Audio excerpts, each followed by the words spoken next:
في كتب بتعلمك، وفي كتب بتكسرك وبعدين تبنيك من أول وجديد.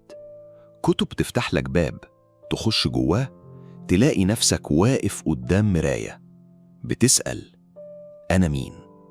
وحلقة النهاردة من بوك بايتس بالعربي عن رواية لما قريتها حسيت إني تايه معاها، بدور على نفسي بين سطورها.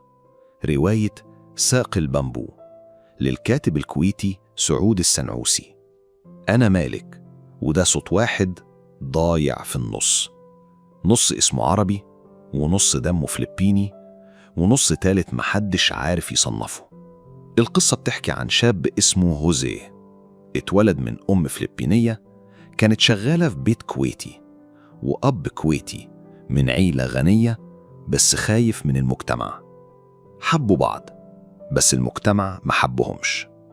الأب رجع في كلامه والعيلة قالت لأ، والمجتمع صرخ في وشهم إزاي؟ اللي حصل بعد كده زي ما بيحصل دايما، الغلط كله يتحمله الأضعف. رجعوا الأم على الفلبين معاها طفل صغير اسمه عيسى في شهادة الميلاد الكويتية، وهوزيه في الفلبين. الولد ده كبر ما بين عالمين، وكل عالم بيقوله انت مش مننا.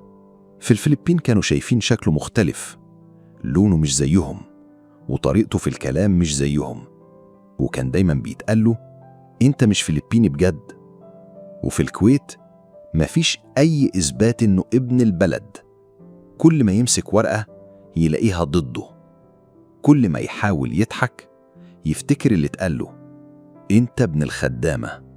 كبر والهم كبر معاه، كان بيحاول يفهم هو غلطته ايه. انا اللي طلبت اتولد.